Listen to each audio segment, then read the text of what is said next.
नीलगिरी के सुंदर जंगल में एक पुराने सूखे बरगद के खोखले में रानो चिड़िया अपनी नन्ही बेटी के साथ रहती थी। बरसात की रात बीत गई थी, पर उनके घर में पानी टपक रहा था। है ऊपर वाले, ये कैसी आजमाइश है।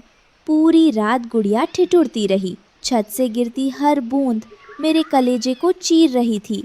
क्या एक तिनके का घर नसीब होना भी इतना मुश्किल है। वही नन्ही गुड़िया को तेज बुखार था। माँ, क्या सूरज आज जल्दी नहीं निकलेगा? मुझे बहुत ठंड लग रही है।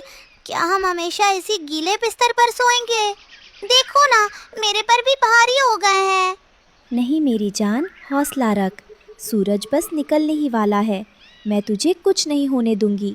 हाँ, काश मैं तेरे लिए एक पत्थर का मकान बना पाती, जहाँ ना पानी आता और ना ये जालिम हवाएं। तभी टहनी पर बंटी कबूतर आकर बैठा। वो रानो का पुराना पड़ोसी और बहुत ही रहमदिल परिंदा था। रानो बहन, सुबह बसुबह आंखों में ये आंसू, क्या हुआ? गुड़िया की तबीयत कैसी है? बंटी भाई, क्या बताऊं, ये खोखल अब रहने लायक नहीं रहा। रात भर गुड़िया खांसती रही। मेरी ममता मुझे धिक्कार रही है कि मैं अपनी बच्ची को एक महफूज आशियाना नहीं दे पा रही। कभी कभी लगता है कि हमारी तकदीर में सिर्फ दर दर भटकना ही लिखा है।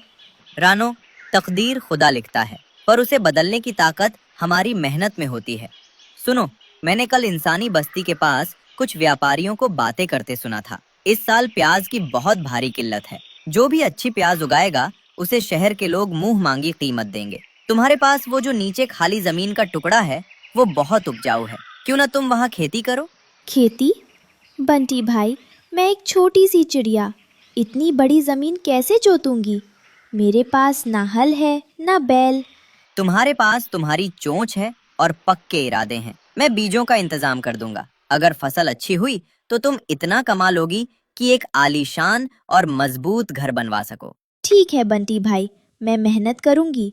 अपनी बेटी के सपनों के लिए मैं पत्थर भी तोड़ूंगी। अगले दिन से ही रानो ने काम शुरू कर दिया। सूरज निकलने से पहले ही वो खेत पर पहुंच जाती। बंटी कबूतर ने कहीं से उम्दा किस्म के प्याज के बीज लाकर दिए थे। हे ऊपर वाले, बस तू अब मेरा साथ देना। ये बीज नहीं, मेरे घर की बुनियाद है। नन्ही गुड़िया भी अपनी कमजोरी भूलकर माँ का हाथ बटाने लगी। माँ, देखो, मैंने ये बड़ा सा पत्थर हटा दिया। अब यहाँ नन्हा पौधा उगेगा ना? हाँ मेरी लाडो, जब यहाँ हरियाली आएगी तो हमारे दिन भी बदल जाएंगे। रास्ते से गुजरते हुए दूसरे पक्षी उन्हें देखते और मजाक उड़ाते। अरे ओ रानो, क्या अब चिड़िया भी किसान बनेगी? अपनी चोंच बचाकर रख, वरना दाना कैसे चुगेगी? भाई, जो मेहनत से डरते हैं वे उम्र भर दूसरों का मुंह ताकते हैं। मुझे अपनी मेहनत पर भरोसा है। दिन बीतते गए। चिलचिलाती धूप हो या धूल भरी आंधी, रानो और गुड़िया खेत में डटी रहीं। धीरे धीरे जमीन से नन्हे हरे अंकुर निकलने लगे। माँ देखो, जमीन मुस्कुरा रही है। हमारे पौधे बाहर आ गए। ये तेरी दुआओं का असर है बेटा। अब हमें इनकी हिफाजत करनी है।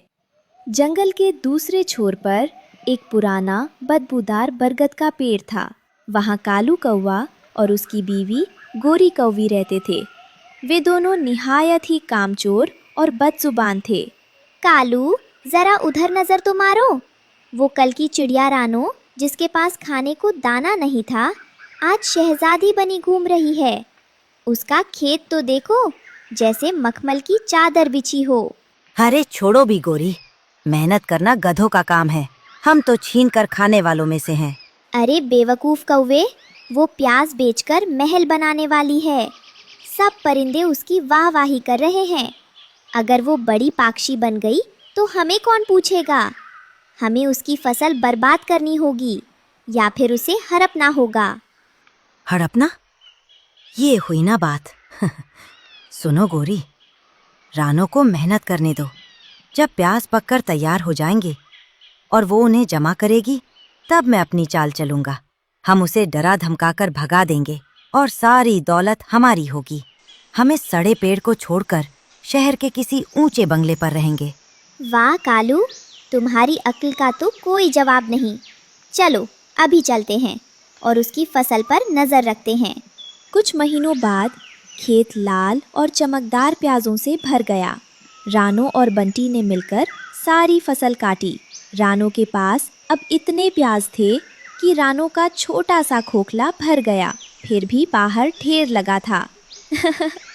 बंटी भाई, फसल तो उम्मीद से ज़्यादा हुई है, लेकिन मैं इन्हें रखूंगी कहाँ? अगर बाहर रखा तो बारिश में सड़ जाएंगे या कोई चुरा लेगा। बंटी कुछ सोच ही रहा था कि तभी गुड़िया बोल पड़ी। माँ, मेरा एक मशवरा है। हम प्याज बेचकर घर बनाएंगे तो उसमें वक्त लगेगा। क्यों ना हम इन प्याजों से ही घर बना लें? ये बहुत सख्त है और इनकी खुशबू से कोई जहरीला कीड़ा या सांप भी पास नहीं पटकेगा। ये दुनिया का सबसे अनोखा महल होगा। वाह, क्या जहन पाया है इस नन्ही सी जान ने। रानो, ये तरकीब लाजवाब है। रानो ने मिट्टी और गोंद का लेप बनाया और एक एक प्याज को करीने से जोड़ना शुरू किया। कुछ ही दिनों में एक गुंबदनुमा लाल रंग का खूबसूरत महल तैयार हो गया। वो धूप में किसी लाल याकूत की तरह चमकता था। लेकिन मुसीबत अभी टली नहीं थी। आसमान में एक खूंखार बाज मंडरा रहा था। उसने महल की चमक देखी और सोचा कि इसके अंदर जरूर कोई नर्म शिकार होगा। आज तो मेरा नसीब चमक गया। ये लाल रंग का झोंपड़ा मेरा क्या बिगाड़ेगा। अभी एक ही झपट्टे में इसे तोड़कर अंदर बैठे परिंदों का नाश्ता करूंगा। बाज ने अपनी आंखें सिकोड़ी और पूरी रफ्तार से प्याज के महल की ओर डाइव लगाई। रानो और गुड़िया अंदर सहम कर बैठ गईं। माँ, बाज आ रहा है, हम मर जाएंगे। घबरा मत बेटा, ऊपर वाला है हमारे साथ। जैसे ही बाज महल की दीवार से टकराने वाला था, प्याज की जबरदस्त तीखी गंध उसके नथुनों में घुस गई। प्याज की झांस इतनी तेज थी कि बाज की आंखों में जबरदस्त जलन होने लगी। आह, ये क्या बला है। मेरी आंखें, मुझे कुछ दिखाई नहीं दे रहा। ऐसा लग रहा है जैसे किसी ने मेरी आंखों में मिर्ची झोंक दी हो। बचाओ, मेरा दम घुट रहा है। बाज अंधाधुंध फड़फड़ाता हुआ एक पेड़ से जा टकराया और फिर अपनी जान बचाकर वहां से ऐसा भागा कि दोबारा उस तरफ मुड़कर नहीं देखा। रात हुई।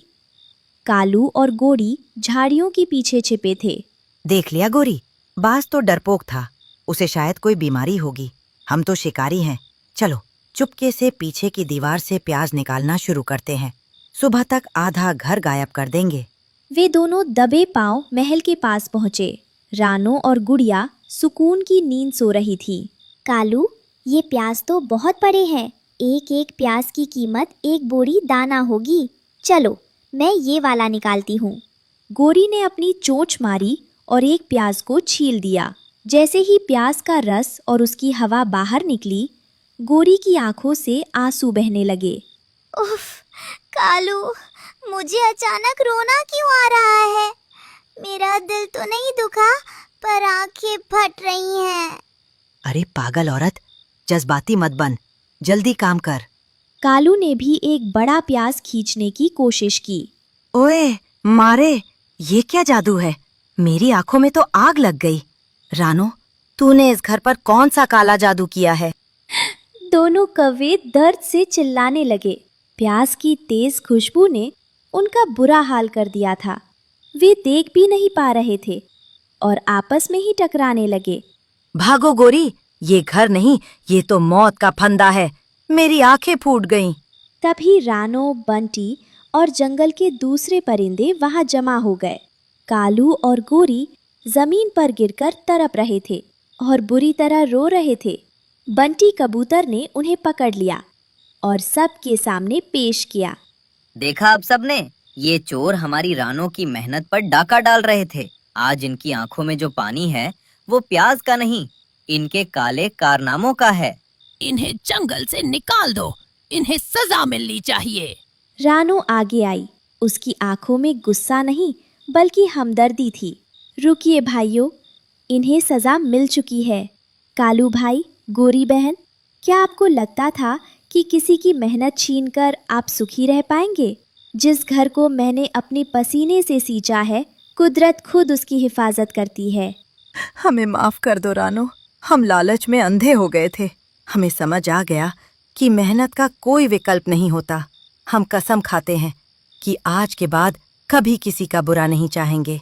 इंसान अपनी गलतियों से ही सीखता है। अगर आप वाकई शर्मिंदा हैं, तो ये लीजिए कुछ प्याज, इन्हें ले जाइए और ईमानदारी से अपना काम शुरू कीजिए। सब रानो की दरियादिली देखकर दंग रह गए। कालू और गोरी सिर झुकाकर वहां से चले गए और बाकी सब धीरे धीरे अपने अपने घोंसलों की तरफ लौटने लगे।